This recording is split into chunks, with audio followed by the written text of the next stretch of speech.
अपने पम्फलेट्स को उठाओ अपने हाथों में।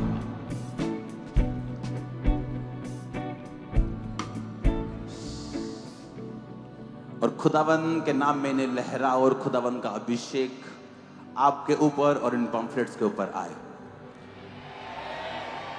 मैनू चुने मसीहा मेरा रखदा परम मैनू चुनिया मसीहा। खुदावन ये पम्फलेट्स जिन जिन के हाथों में हैं उनके हाथों को तू अभिषेक कर। और जो पम्फलेट्स, ये जो कागज हमारे हाथ में है खुदावन, ये अब कागज नहीं, तेरे सुसमाचार का एक जरिया, एक रास्ता बन जाए। मेरे पिता बहुत सी रूहें बचाई जाएं, क्योंकि वचन में लिखा है आप किसी नए धर्म को या एक नई जाति को स्थापित करने के लिए नहीं, आप अपने लोगों को बचाने के लिए आए। आप धार्मिकता को स्थापित करने के लिए आए। यीशु मसीह के नाम में उसकी धार्मिकता यहां स्थापित होगी। इस देश में, पंजाब में स्थापित होगी। पाप के बंधन टूटेंगे और परमेश्वर का राज्य, जिसके राज्य में बीमारी नहीं, जिसके राज्य में रोना और करलाना नहीं है, जिसके राज्य में अंधेरा नहीं है, उसका राज्य शारीरिक नहीं है, उसका राज्य सरकार बनाना नहीं, उसका राज्य आत्मिक है। परमेश्वर तेरा राज्य स्थापित हो। तेरे जितने लोग आज तेरी प्रेजेंस में हैं खुदाबंद, तेरे राज्य को बनाने के लिए ये काम करें, क्योंकि तेरा वचन कहता है कि मांगो कि हे हमारे बाप तू जो आसमान में है, तेरा नाम पाक माना जाए, तेरा राज्य आए। पिता तेरा राज्य इन लोगों के द्वारा इस पृथ्वी के ऊपर आए, इनकी स्टेट्स, इनके देश, इन जगहों, इन मोहल्लों में आए खुदाबंद। तेरा आत्मा एक एक जीवन के ऊपर कार्य करे मेरे पिता। जो दर्शन तूने मुझे दिए इन पिछले दिनों में खुदाबंद, मुझे ताकत दे, समझ दे, अपनी ग्रेस दे खुदाबंद, उन दर्शनों के विषय में मैं कार्य कर सकूं, तेरे जीवित नाम में इनकी अगुवाई कर सकूं खुदाबंद। तेरे जीवित नाम में मैं मांगता हूं, आमीन। ऊंचा ये आशीष हमारी, मैंने कहा आमीन, ऊंचा ये आशीष हमारी है। चर्च अपने घुटनों के भार आकर अपने हाथों को उठाओ और कहो पिता आज जो कुछ मैं सुनने वाला हूं, मैं 100 गुना फलों को लेके आऊंगा। अपनी बाइबल को उठा लो अपने हाथ में।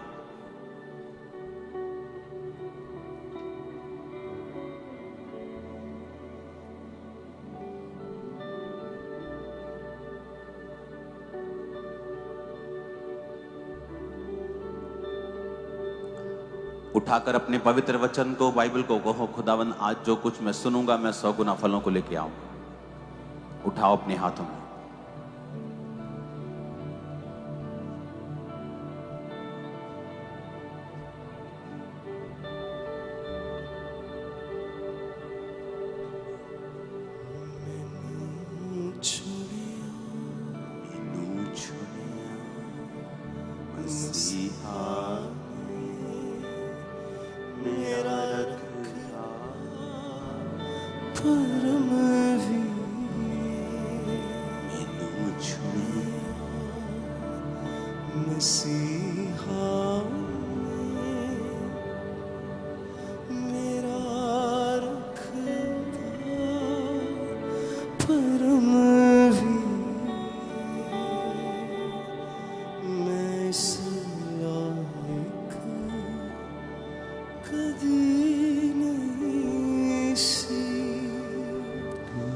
गल सारी करम दिए मैं इस लायक कदे नहीं सी कि गल सारी करम दिए मेरे दिल पे मेरी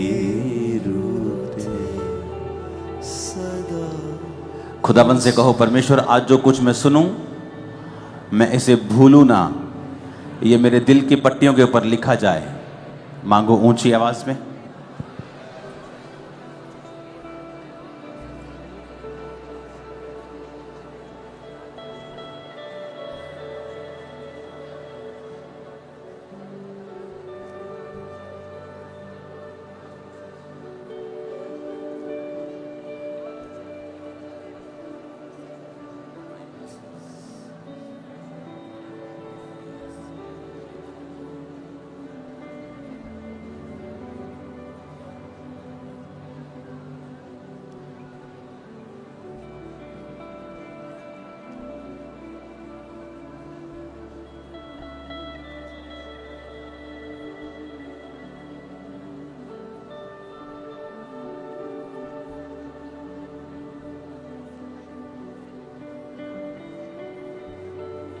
प्रभु यीशु मसीह के सामर्थी नाम में हम मांगते हैं। इसका डिले खत्म करो, थोड़ा गूंज खत्म करो और प्रेशर डालो इसमें। तारीफ करो जोर से। हालेलुया।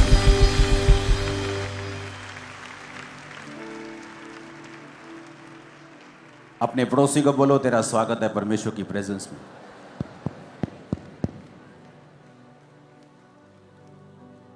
इसकी गूंज खत्म करो, आवाज बढ़ाओ इसका। फिर से अपने पड़ोसी को बोलो, परमेश्वर की हुजूरी में तेरा स्वागत है। आमीन।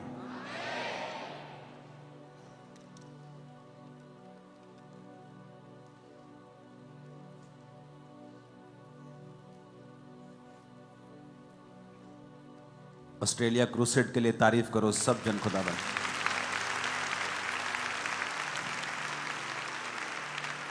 जितनी कर सकते हो उतनी तारीफ करो खुदावंद, और आवाज बंद कर दो सब तरफ।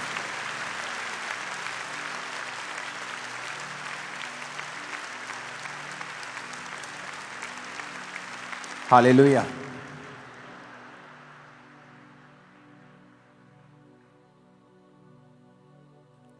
अपने पड़ोसी को बोलो, तेरी एक जिम्मेवारी है परमेश्वर की महिमा को दिखाना।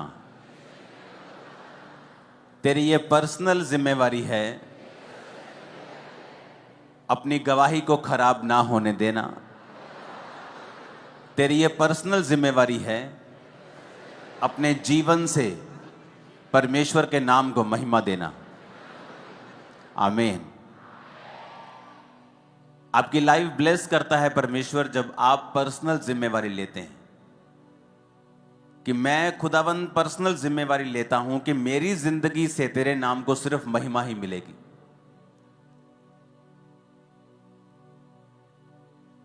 जब आप अपने काम पर हैं, आप चोरी नहीं करते, ये एक पर्सनल महिमा है खुदावंद को देना कि ये क्रिश्चियन है इसलिए चोरी नहीं करता, परमेश्वर के नाम को महिमा मिलती है।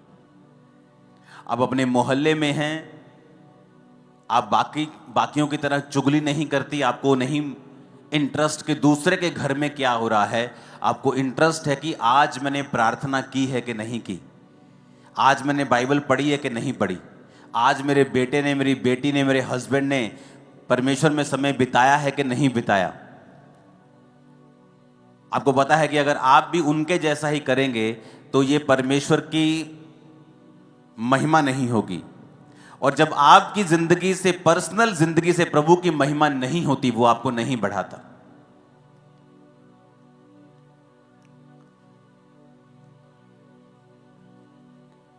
आपकी जिंदगी इस बात पे निर्भर करती है कि आपने अपनी पर्सनल लाइफ से खुदा के नाम को कितनी महिमा दी है। क्या आपने अपनी जिंदगी में ऐसे कुकर्म किए हैं कि परमेश्वर के नाम को निंदा जा रहा है, कि आपने अपनी जिंदगी में ऐसे काम किए हैं कि परमेश्वर के नाम को महिमा मिल रही है। परमेश्वर ने कहा, तुम्हारे भले कामों को देखकर लोग तुम्हारे पिता की जो स्वर्ग में है लोग बढ़ाई करें। जब इजरायली लोग निकले वहां से तो बड़े चमत्कार दिखा के निकले।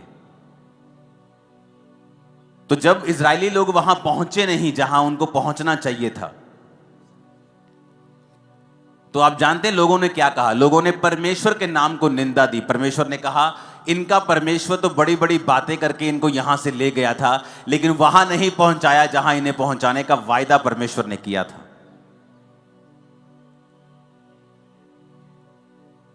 और वचन में क्या लिखा है कि इसके कारण परमेश्वर की निंदा हुई अन्य जातियों में।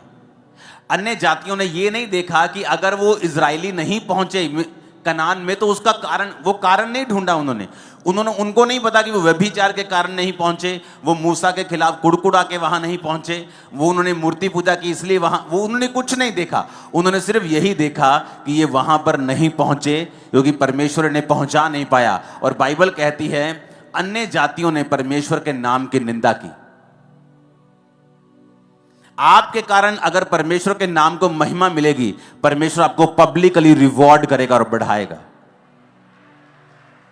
और अगर आपके कारण परमेश्वर के नाम को निंदा मिलेगी, अगर उसको महिमा मिलेगी वो आपको बढ़ाएगा, अगर उसको निंदा मिलेगी वो आपको बढ़ाएगा नहीं, वो आपको घटाएगा। और ये शुरुआत होती है छोटे लेवल से। जब आपको कोई नहीं देख रहा और फिर भी आप परमेश्वर में वफादार हैं, तो परमेश्वर आपको आगे लेके जाता है। उस चोरी को, उस व्यभिचार को कोई नहीं देख रहा, किसी को मालूम नहीं होगा, लेकिन परमेश्वर को मालूम होगा, जो बढ़ाने और घटाने वाला परमेश्वर है। जो ये कहता है मैं ही मरहम लगाता हूं, मैं ही घायल करता हूं, मैं ही पट्टी बांधता हूं, मैं ही मारता हूं, मैं ही जिलाता हूं। रोमियो 2 उसकी 24 आयत में आप स्क्रीन पर देखेंगे, सिर्फ नोट करेंगे और पढ़ेंगे घर जाके इसको। क्योंकि तुम्हारे कारण अन्य जातियों में परमेश्वर के नाम की निंदा की जाती है। इसमें परमेश्वर कंप्लेंट करता है कि तुम्हारे कारण, परमेश्वर ने यह नहीं कहा मेरे कारण या शैतान के कारण कि शैतान कर रहा है, परमेश्वर ने कहा नहीं, तुम्हारे कारण परमेश्वर की निंदा की जाती है अन्य जातियों में। वचन में लिखा है, जब आप न्यायियों 6 उसकी 1 से 6 आयत पढ़ते हैं, तब इजराइलियों ने यहोवा की दृष्टि में बुरा किया, इसलिए यहोवा ने उन्हें मिधानियों के वश में 7 वर्ष तक रखा। और मिधानी इजराइलियों पर प्रबल हो गए, और मिधानियों के डर के मारे इजराइलियों ने पहाड़ों के गहरे खड्डों और गुफाओं और किलों में अपने निवास बना लिए। जब जब इजरायली बीज बोते, तब तक मिधानी, अमालेकी और पूर्वी लोग चढ़ाई करके सब कुछ खत्म कर देते थे। अब अज्जा तक छावनी डाल डालकर भूमि की उपज नष्ट कर डालते थे, और इजरायलियों के लिए ना तो भोजन वस्तु, ना भेड़ बकरी, ना गाय बैल, ना गधा छोड़ते थे। 6 आयत में लिखा, मिधानियों के कारण इजरायली बड़ी दुर्दशा में पड़ गए, तब इजरायलियों ने यहोवा की दुहाई दी। और पहली आयत में फिर, पहली लाइन में फिर पढ़ेंगे, इजरायलियों ने यहोवा की दृष्टि में बुरा किया, इसलिए यहोवा ने उन्हें मिधानियों के वश में 7 वर्ष तक रखा।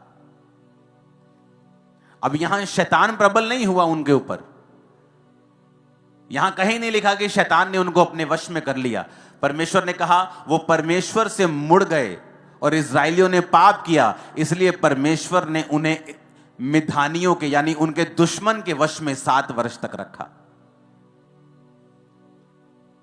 इसलिए नहीं कि शैतान भारी था, मैं आपको बताना चाहता हूं कि जब आप मौका देंगे शैतान को, अन्य जातियां खुश होंगी। नहीं तो अन्य जातियों के पास 0.11%, 0.0001% भी पावर नहीं है आपके ऊपर रेन करने की, आपके ऊपर चढ़ने की। मैं आपको बताता हूं, आप परमेश्वर के दास और दासियां हैं, उसके बेटे और बेटे, किसी की औकात नहीं है आपको छू जाए। मैं आपको बता रहा हूं।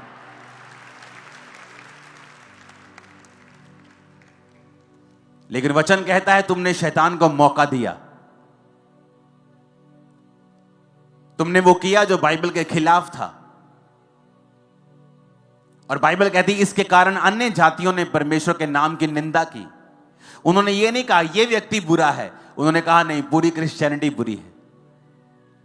और जब आप परमेश्वर के नाम को नीचा करेंगे, परमेश्वर आपको और नीचा करेगा। आप उसके नाम को ऊंचा करेंगे, परमेश्वर आपको ऊंचा करेगा। सब कुछ आपके हाथ में है। हालेलुया।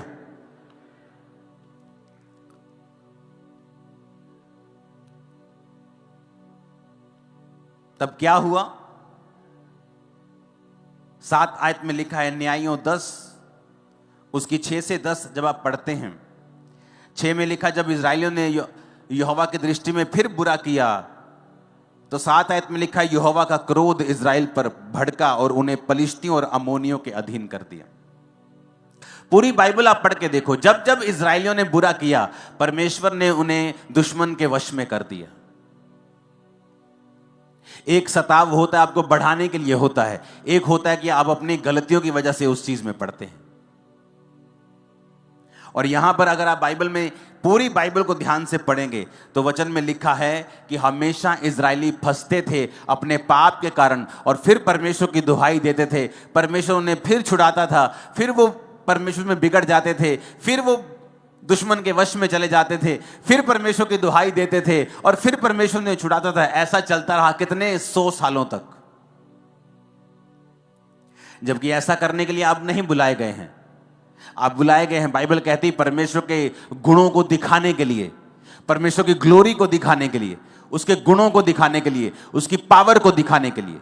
आपके बच्चे बेस्ट पोजीशंस के ऊपर होंगे और उसकी ग्लोरी होगी। मैं आपको बता रहा हूं, आप जब खुदा के साथ वफादार होंगे, जहां दूसरे लोगों के बच्चे नहीं पहुंच पाए, आपके बच्चे उससे भी अधिक बड़ी पोजीशन में होंगे, जबकि आप फाइनेंशियली उनसे कहीं नीचे थे। मैं आपको बता रहा हूं, परमेश्वर दिखाएगा आपको कि उसने आपको चुना है, और अगर आप उसकी महिमा करेंगे, अगर आप परमेश्वर के नाम को ऊंचा करेंगे, अगर आप पर्सनल जिम्मेवारी के साथ परमेश्वर के नाम की महिमा करेंगे, वो आपको बढ़ाएगा। हालेलुया। बाइबल कहती है सैमसन को भी इसीलिए चुना गया था, एक माइटी मैन ऑफ गॉड जिसे चुना गया परमेश्वर ने पलिश्तियों के हाथ से इजरायलियों को छुड़ाने के लिए। पर वचन कहता है उसकी एक कमी थी, औरतों के पास जाना, वैश्याओं के पास जाना उसकी कमी थी। और वचन कहता है उस कमी के कारण उसने अपना भेद औरत को बताया, उसने उसके सारे बालों को जिसमें उसकी पावर थी काट दिया। और जब फिर पलिश्ती उस पर कब्जा करने के लिए आए, उसने सोचा अभी भी मैं ऐसे लटों को झटकाऊंगा और ऐसे ही परमेश्वर का आत्मा उस पर उतरेगा। तो वचन कहता है आत्मा उतरा नहीं, और उसने सैमसन को वश में करके उसकी आंखों को नोच लिया। वो सैमसन जो उनका मजाक उड़ाता था, अब वो लोग सैमसन का मजाक उड़ाने लगे। कारण क्या था? शैतान। अरे शैतान तो लोगों को छू भी नहीं सकता, हम लोगों को शैतान तो टच भी नहीं कर सकता। बाइबल कहती है वो तो हमारे पांव की जूती के नीचे है। हमें लताड़ने का परमेश्वर ने अधिकार दिया है, डांटने का अधिकार दिया है, निकालने का अधिकार दिया है। शैतान आपकी लाइफ में कुछ नहीं कर सकता। लेकिन यहां पर सैमसन ने मौका दिया, और वचन कहता है उसके बाद सैमसन की बेइज्जती हुई। सैमसन की सारी चीजें जो उनके खिलाफ चलनी चाहिए थी, अब सैमसन के खिलाफ चल रही थी। पाप के जो परिणाम है वो भयानक है हमेशा। इसलिए कलीसिया को बताया जाता है, उस समय कलीसिया को गुस्सा लगता है, लोगों को गुस्सा लगता है, लेकिन उनको बताया जाता है कि जो तुम कर रहे हो इसका परिणाम भयानक है, इसका परिणाम अच्छा नहीं है। तो हमें अभी सुधर जाना चाहिए ताकि बाद में अन्य जातियों में भी परमेश्वर के नाम की निंदा ना हो। जब इस अगस्त में लास्ट अगस्त जो निकला, मेरे 20 साल परमेश्वर में पूरे हुए, और एक बात मैं अपनी आत्मा में मैं जानता था कि मेरा एक सेकंड साइकिल अब शुरू होगा। जिस तरह से पहले साल 2004 में हुआ था, उसी तरह की कुछ ऐसी चीजों को मैं फेस कर रहा था 2024 के अगस्त से। मुझे मालूम था कि ये शारीरिक नहीं है, ये स्पिरिचुअल है। मुझे मालूम था कि ये वही फाइट शैतान मुझे देने की कोशिश कर रहा है जो मुझे 2004 में फील होती थी। मैं पहले वाले स्थान में चला गया, 2004 वाले स्थान में, जब चारों ओर फाइट्स थी। लेकिन मैं आपको बता रहा हूं, उन दिनों में प्रार्थना से, फास्टिंग से, फिर वही चीजें, फिर वही प्रार्थना, फिर उसी तरह, मैं नहीं जानता अपनी लाइफ में 2004 में जब मैं परमेश्वर में आया और जब मैं परमेश्वर की प्रेजेंस में जाता था तो मेरे हमेशा आंसू निकलते थे। हमेशा, अगर मैं परमेश्वर की प्रेजेंस में 10 बार जा रहा हूं तो 10 बार मेरे आंसू निकलते थे। वो मेरी लाइफ की सिचुएशन ऐसी थी। और वही चीज मैंने महसूस की 2024 में, कि जब भी मैं परमेश्वर की प्रेजेंस में जा रहा हूं, मैं अजीब तरीके के साथ परमेश्वर के सामने दुहाई दे रहा हूं। लेकिन खुदाबंद जब आपको ऐसी परीक्षाओं में डालता है, वो एक्चुअली आपको बढ़ाने के लिए होती हैं। जब मैं इस बार वापसी आ रहा था मेलबर्न से दिल्ली की फ्लाइट में, तो मुझे नींद नहीं आ रही थी। मुझे मालूम था मुझे नींद नहीं आएगी। ये 12 घंटे की फ्लाइट में मैं 9 घंटे प्रेयर में था। जाते वक्त अलग था माहौल, लेकिन आते वक्त मैं टोटल प्रार्थना में था।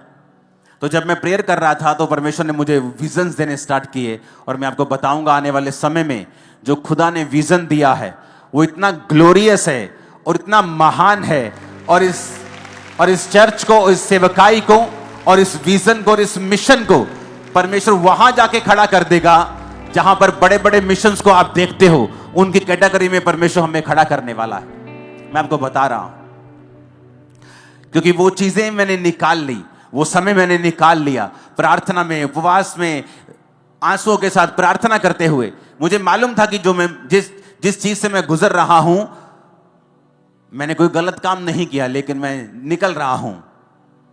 लेकिन जब परमेश्वर ने मुझे विजन देना स्टार्ट किया, मुझे बताना स्टार्ट किया, और मैं प्रार्थना में था, और इसलिए नहीं कि परमेश्वर क्यों हो रहा है, कैसे हो रहा है, मैं ऐसे कभी प्रार्थना नहीं, बस जस्ट परमेश्वर की प्रेजेंस में आप बाइबल पढ़ रहे हैं, आप प्रार्थना कर रहे हैं, और परमेश्वर ने सारी चीजों को जाहिर करना शुरू किया। वो ग्रेट काम करने वाला है हमारे बीच में, एक ऐसा लेवल जो कभी सोचा नहीं जा सकता, जो एक ड्रीम होगा लोगों के लिए, जिसमें परमेश्वर हमें लेके जाने वाला है दिनों, महीनों में, अब हफ्तों में मैं आपको बता दूंगा। यह पॉसिबल है अगर आप अपनी पर्सनल लाइफ से परमेश्वर की महिमा करेंगे तो।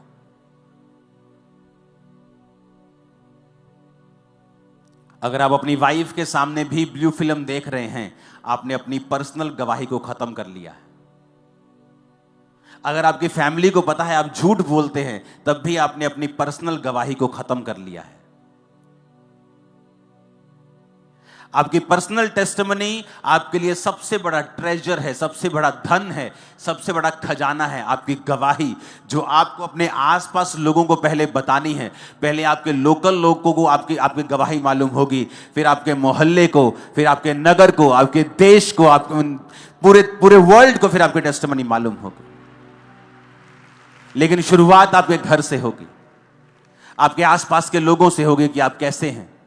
हो सकता है कई साल आपकी सिचुएशन चेंज ना हो, और परमेश्वर ये चेक करे कि आप कैसे हैं। जो विजन, जो मिशन परमेश्वर ने आपको दिया है, कि आप उसको संभाल पाएंगे, कि आप उसके काबिल हैं, वो आपको परखेगा कई तरीकों के साथ। और मैं लोगों को एक मैसेज देना चाहता हूं जो परमेश्वर ने आज अभी इस मीटिंग में आने से पहले मुझे दिया है।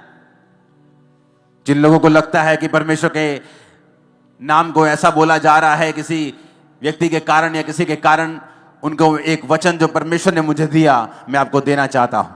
यहोजकेल 36 उसकी 23 हम सब पढ़ेंगे भी, सब स्क्रीन पर भी देखेंगे, सब बाइबल की ओर भी देखेंगे, अगर बाइबल आपके पास है तो।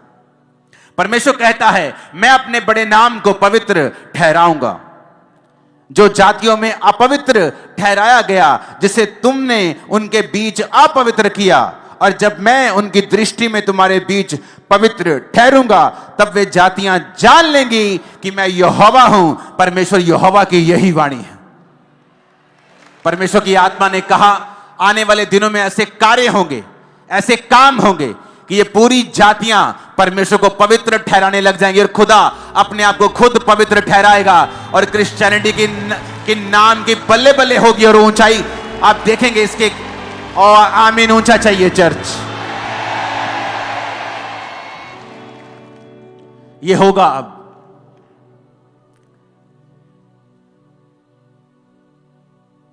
अगर किसी दुष्ट की वजह से क्रिश्चियनिटी के नाम को बदनामी मिलती है, तो परमेश्वर कहता, मैं अपने नाम को खुद पवित्र ठहराऊंगा।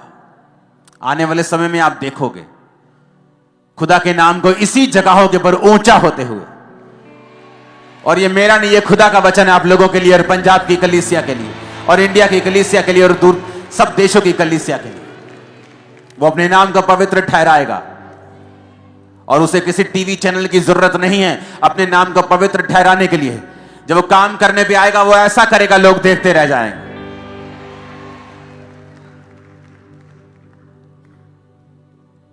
और परमेश्वर कहता है, जातियां जान लेंगी कि मैं यहोवा हूं। हालेलुया। परमेश्वर हमें एग्जाम्पल्स देता है किस तरह से हमें चलना है और किस तरह से नहीं चलना है। इसलिए बाइबल में जब भी आप देखेंगे तो परमेश्वर के जो लोग थे उनकी गलती को छुपाया नहीं गया है। ये नहीं कि अगर दाऊद ने व्यभिचार किया तो उसकी गलती को छुपा दिया कि दाऊद ने नहीं किया। परमेश्वर ने बताया कि दाऊद ने व्यभिचार किया और उसकी वजह से दाऊद को मुसीबतें सहनी पड़ी, उसके घर में तलवार चली, दाऊद को फिर नंगे पांव वहीं भागना पड़ा जहां से उसने शुरुआत की थी। दाऊद ने कहां से शुरुआत की थी? उन्हीं पहाड़ों में जहां वो अपने पिता की थोड़ी सी भेड़ बकरियों को चराता था, नंगे पांव रहता था, धूप में, पाले में, औस में रहता था। और जब उसने पाप किया राजा बनने के बाद, उसी पहाड़ में उसी नंगे पांव उसको भागना पड़ा और लोग कहते थे ओछा ओछा। और लोगों को मौका मिला दाऊद को निंदा करने का। और वचन क्या कहता है? अगर तुम व्यभिचार करोगे तुम्हारी नाम धराई कभी मिटने वाली नहीं है। क्या हो सकता है कोई अंगारों पर चले और ना जले? क्या हो सकता है कोई अंगारे अपने कपड़ों के ऊपर रख ले और उसके कपड़े बच जाएं? परमेश्वर ने कहता अगर जो व्यभिचार के ऊपर चलेगा उसका हाल भी ऐसा ही होगा। आपको यह बात समझनी पड़ेगी, आपकी पर्सनल जिम्मेवारी है एज ए क्रिश्चियन कि आप अपने आसपास के लोगों के लिए कैसी एग्जाम्पल हैं। अगर आप बैड एग्जाम्पल हैं तो परमेश्वर का क्रोध आपके ऊपर रहेगा, कोई काम भी सफल नहीं होगा। आपकी टेस्टिमनी जो 1 साल 2 साल में आपको मिलनी है वो कहीं परमेश्वर 20 30 40 साल पर उसको लंबा कर देगा। तो आपको यह बात समझनी पड़ेगी। ये वचन मैंने आपको परमेश्वर की ओर से दिया है कि परमेश्वर कहता है कि मैं अपनी महिमा फिर से बनाऊंगा, अपने नाम को मैं पवित्र ठहराऊंगा और लोग देखेंगे। और मैं आपको ये भविष्यवाणी करके कह रहा हूं, दुनिया के लोग, फॉरेन के लोग भी इंडियन क्रिश्चियंस को स्टडी करने के लिए आएंगे। ये किस तरह से इनका विश्वास इतना मजबूत और इतना सामर्थ्य, मैं आपको बता रहा हूं। आप देखोगे आने वाले समय में दूसरे देशों के लोगों को भेजा जाएगा कि जाओ और इंडियन क्रिश्चियंस जो हैं उनकी लाइफ को स्टडी करो कि किस तरह से परमेश्वर ने उनकी लाइफ में काम किया या उन्होंने किस तरह से बेदारी को फैलाया है। उनकी लाइफ्स को जाके स्टडी करो ताकि हम भी अपने देश में वैसा ही। आप देखोगे इस भविष्यवाणी को पूरा होते हुए। आप गोरे लोगों को मैं आपको बता रहा हूं, मोरक्कन को, आप बड़े लोगों को, तुर्कियों को, आप बड़े लोगों को देखोगे, खासकर व्हाइट स्किन लोगों को आप ज्यादा देखोगे इंडिया में आते हुए, पंजाब में आते हुए, जस्ट स्टडी करने के लिए कि परमेश्वर ने इनकी लाइफ में कैसे काम किया और कैसे सुसमाचार ये फैलाते हैं, क्यों ये परमेश्वर इनकी लाइफ में इतना बड़ा काम कर रहा है। वो आपकी स्टडी करने के लिए आएंगे और खुदा के नाम की महिमा होगी। वो अपने नाम को पवित्र ठहराएगा, उसका नाम ऊंचा होगा। आप ऊंचा करेंगे, मैं ऊंचा करूंगा यीशु मसीह के नाम में। Hallelujah, hallelujah. एक समय होता है आप परीक्षाओं से गुजरते हैं, एक समय होता है परमेश्वर फिर आपको फल देता है। लेकिन आप ये मेक श्योर करें कि आपकी परीक्षा आपके पाप की वजह से ना हो, आपकी परीक्षा आपके बढ़ने के लिए हो, वो परमेश्वर की ओर से हो, शैतान की ओर से ना हो। हालेलुया। अपने मन से बात करो धीरे धीरे शब्दों में कि आज से मैं परमेश्वर की जिम्मेवारी लूंगा और मैं खुदा के नाम को महिमा दूंगा। एक भी कर्म नहीं ऐसा करूंगा कि परमेश्वर के नाम को निंदा मिले। मैं और मेरा घराना हम मिलकर परमेश्वर की सेवा करेंगे। आमीन। ऊंचा ये आशीष हमारी है। हालेलुया। तैयार हो खुदावंद की महिमा करने के लिए? पर्सनल जिम्मेवारी है आपकी लाइफ पर। परमेश्वर आपको देख रहा है, वो जानता है आपको, वो देखता है कि मैंने बहुत से लोगों को देखा है,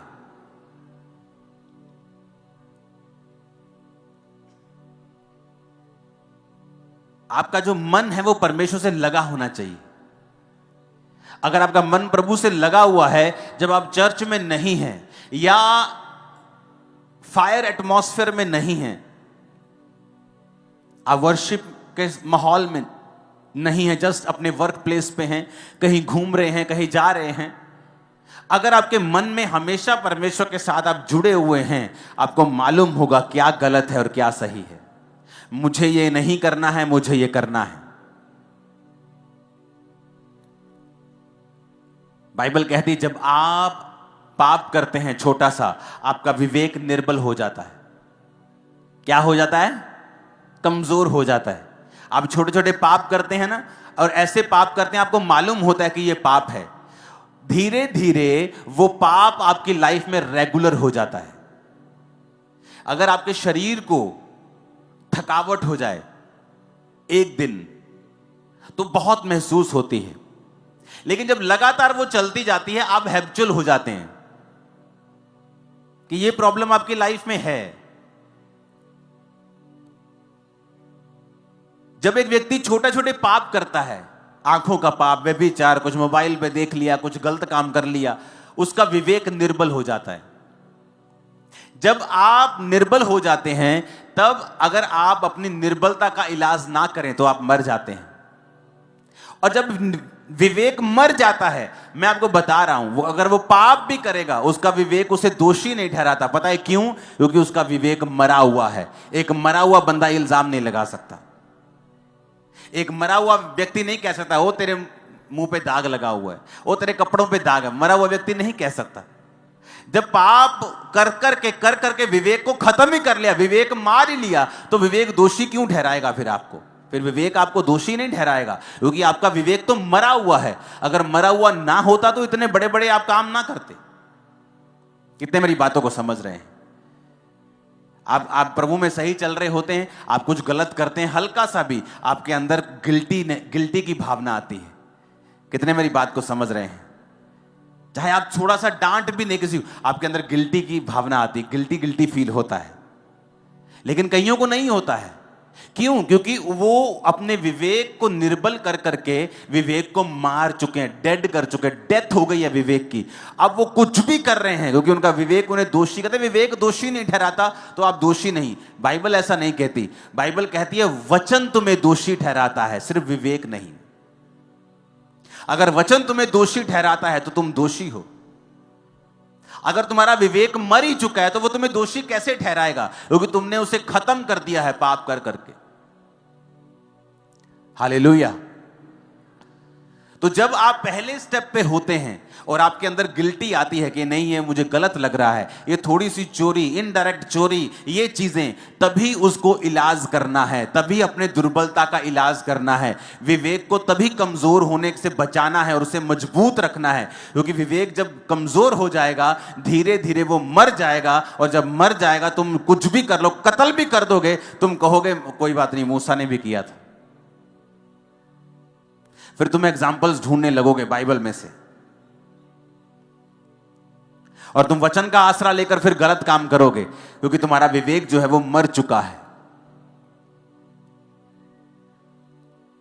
अपने विवेक को मरने नहीं देना, अपने अंदर वाले आदमी को मरने नहीं देना, और उसे कमजोर नहीं होने देना, उसे मजबूत रखना है। क्योंकि जब आपका विवेक सही होता है तब परमेश्वर आपके अंदर एक विश्वास का उत्पत्ति करता है।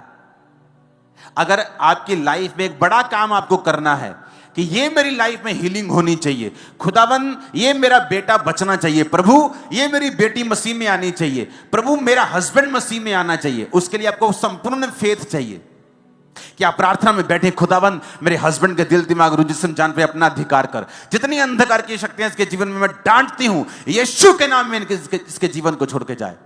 ये दलेरी कब आएगी? जब आपके अंदर विश्वास होगा कि यीशु के नाम में मैं सारे बंधन अपनी लाइफ के, गरीबी के, हमारी लाइफ में जितने गरीबी के श्राप हैं मेरे परिवार पर, मैं सारे बंधन तोड़ता हूं, डांटता हूं यीशु के नाम में। ये दलेरी कैसे आएगी? जब विवेक ऊंचा होगा और विश्वास हाई होगा।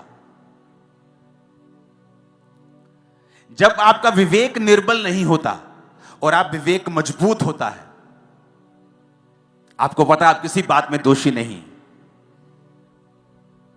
आपका विश्वास टॉप पे होता है। क्यों? जब आपका विवेक सही होता है, आपका कनेक्शन प्रभु के साथ तार जुड़ी होती है। जब तार जुड़ी होती है, प्रभु आपसे बात करता है, आपको सुनाई देती है। निर्बल विवेक में जब प्रभु बात करता है तो कभी सुनाई देती है, कभी आधी सुनाई देती है, कभी अधूरी, कभी सुनाई देती है, कभी सुनाई देती नहीं है। जब विवेक मरा हुआ होता है तो परमेश्वर चिल्ला चिल्ला के भी बात करे, आपको कभी मालूम नहीं होगा कि प्रभु क्या चाहता है। जब विवेक मजबूत होता है उससे क्या होता है, आपका मन आपको दोषी नहीं पाता। आप जब प्रार्थना करते हैं, प्रभु के सामने जाते हैं, तो आपको एक हियाव होता है कि मैं जो मांग रहा हूं परमेश्वर मुझे देगा। बाइबल का जो विश्वास है आपके अंदर एक अजीब रीति का बन जाता है।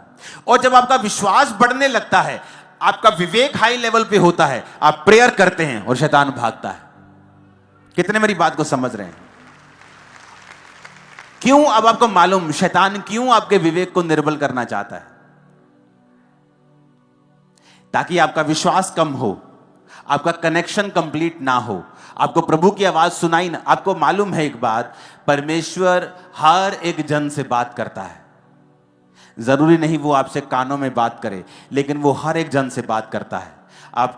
आपके सर्कमस्टेंसेस के द्वारा, वर्ड के द्वारा, आपके परमेश्वर के दास के द्वारा, किसी भी माध्यम के द्वारा आपसे वो बात करता है।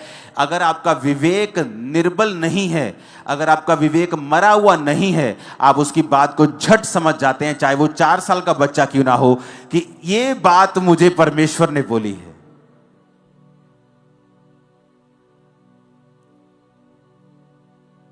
हो सकता है आप बीमार हो क्योंकि आप ज्यादा पानी ना पीते हो, कम पानी पी रहे हो, आपकी बॉडी में पानी की कमी हो, और एक 4 साल का बच्चा आपको बोले मम्मा रोज पानी पिया करो, ज्यादा पानी पिया करो, और आपको नहीं मालूम वो प्रभु ने बात की है आपसे। क्योंकि आपका विवेक अगर मजबूत है तो परमेश्वर पत्थर को भी इस्तेमाल कर सकता है, बच्चे को भी कर सकता है, आपके दास को कर सकता है। वो किसी भी चीज को आपको बताने के लिए और बढ़ाने के लिए इस्तेमाल कर सकता है। कितने मेरी बात को समझ रहे हैं? और शैतान क्या करता है, वो आपको एक छोटा सा पाप देके आपके विवेक को निर्बल करता है और मार देता है, ताकि प्रभु चाहे चिल्लाए भी आपको कभी समझ नहीं आएगी प्रभु क्या चाहता है। अपने विवेक को जीवित रखें और फिर देखें ये जर्नी कितनी एक्साइटमेंट से भरी हुई है, आशीषों से भरी हुई है। सताव है लेकिन बरकतें बहुत बड़ी हैं, परीक्षा है लेकिन महिमा परीक्षा से कहीं अधिक बड़ी है, और सबसे बड़ी बात अनंत जीवन कहीं अधिक बड़ा है। जहां इस देश के, दुनिया के बड़े बड़े राजे वहां पहुंच नहीं पाएंगे, बड़ी बड़ी पदवियों के ऊपर बैठने वाले उस अनंत जीवन तक नहीं पहुंच पाएंगे जहां आप और मैं पहुंच पाएंगे। हालेलुया। अपने पड़ोसी को बोलो, अपने अंदर वाले आदमी को, औरतें बोले अपनी अंदर वाली औरत को मरने नहीं देना है, कमजोर नहीं होने देना है, अपने विवेक को जीवित रखना है, मजबूत रखना है। ऊंची आवाज में आमीन खड़काओ जरा, ऊंची आवाज। हालेलुया। तो आपको यह बात समझनी पड़ेगी कि आपके ऊपर एक पर्सनल जिम्मेवारी है परमेश्वर का नाम महिमा देने की, उसके नाम को फैलाने की। आप फेल नहीं हो सकते। मैंने कहा आप फेल नहीं हो सकते। बाइबल बहुत सख्त है, उसमें तो लिखा है जो परमेश्वर की सेवा करने वाला है वो निंदा से परे होना चाहिए, उसका आंचल साफ होना चाहिए, नहीं तो वो पास्टर की कुर्सी पर नहीं बैठ सकता है। वचन तो इतना सख्त है कि आप सोच भी नहीं सकते। कई मामलों में आपको परमेश्वर में चलना होगा, बढ़ना होगा। दुनिया में क्या हो रहा है, लोग क्या कर रहे हैं, भूल जाओ, अपनी लाइफ देखो आपको क्या करना है। दुनिया के साथ क्या हो रहा है, लगातार फोन पे जुड़े रहते हो तुम लोग, छोड़ दो, अपनी लाइफ को चेक करो। क्योंकि शैतान किसी का सगा नहीं है, अगर वो एक के साथ कर सकता है दूसरे के साथ भी कर सकता है। अपने आप को चेक करो, अपने आप को बढ़ाओ, अपने परिवार का ध्यान रखो, अपनी स्पिरिचुअल लाइफ का ध्यान रखो, अपनी संगति का ध्यान रखो। मुझे क्या करना है, अपने हाथों को उठाओ। सब पंजाब की कलीसियाओं के लिए हम प्रार्थना करेंगे। और याद रखो, शैतान किसी के साथ कुछ करता है लेकिन खुदा की सेवकाइयों को कोई फर्क नहीं पड़ेगा। वो कोई भी सेवकाई हो, कोई भी दर्शन हो, खुदावन उसे मरने नहीं देगा। अपने हाथों को उठाओ। Thank you Jesus. हिलाओ अपने हाथों को और गैर भाषा में हम प्रार्थना करेंगे।